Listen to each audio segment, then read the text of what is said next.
Maria Clara.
Ito ang aking munting regalo sa inyo, Pulita at Juanito.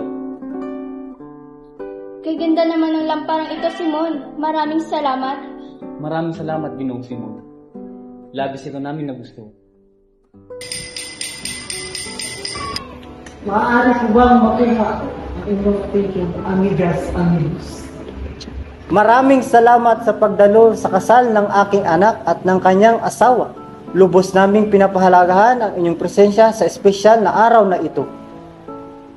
Tunay nga isang kahanga-hanga ang pagdiriwang ito. Tunay ngang kahanga-hanga ang handaan.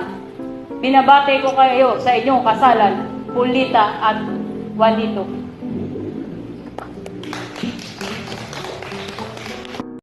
Sa oras sa sindihan ang lamparang ito, matatapos ang lahat.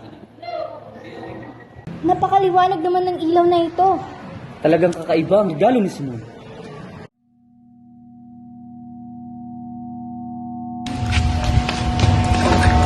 Ginoong Simon, may pinabibigay kong sulat para sa inyo.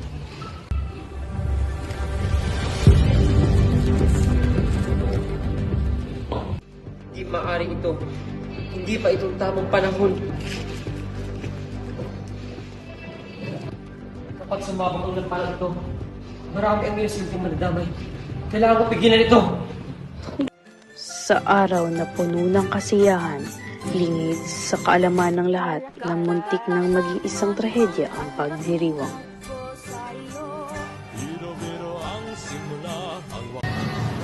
Saan kaya pupunta yun si Simon? Kung ano, hindi pa naman tapos yung pagdiriwang.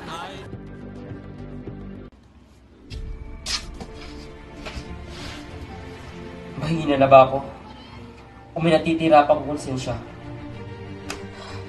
Ako si Crisostomo Ibarra. At ako rin si Simon. Ginoong Simon, andyan ka po ba?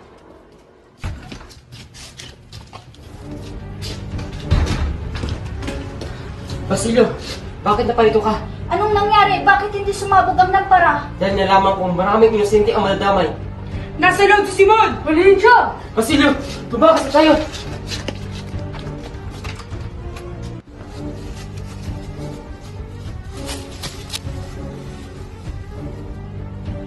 Ginoong Simon, bakit ninyo pinigilan ang plano? Dahil nakita ko ang mga inosenteng maaaring mamatay. Kung ito ng wakas, sisiguraduhin kong maalala nila ang pangalan na Simon. Ginoo, paparating na po sila. Simon, kailangan na natin magmadali. Basilio, huli ng lahat! May paraan pa para tumakas. Hindi matatakasan ng tao ang sarili niyang anino! Wag! Wag niyang gawin yan! Mas pipiliin kong mamatay kaysa mahulog sa sarili nilang mga kamay! Narito siya! Hulihin si Simon! Basilio, umalis ka na! Hindi! Kaibigan! Umalis ka na!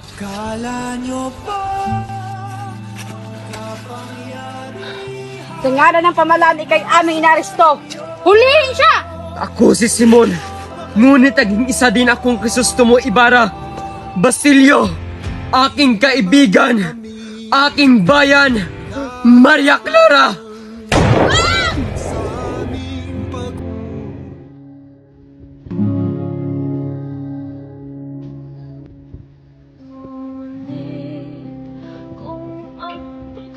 Gising na si Simon. Pagkitawag nga ang nurse. Kamusta ang pakiramdam mo, Simon? Maria Clara, akala ko wala ka na. Nasaan ako? Anong pinagsasabi mo? Natamaan ka lang ng bola, bigla mo na akong pinatay? Di ko maintindihan. Bakit ganyan eh, pasuotan? Bakit ganyan ang tono ng pananalita mo? Anong pinagsasabi mo? Anong taon na ba ngayon? 2026. 26? Hindi. Imposible. Nananaginip ka lang siguro. Ngunit napakatotoo. Ang galit. Ang paghihiganti. Marahil may nais ipaalala sa iyo Ngayon, na walang magandang bunga ang puot marahil, binigyan ako ng panahong pagkakataon. at nasa sa iyo kung paano mo ito gagamitin. Masasabi ulit ako, makita ka. Maria Clara,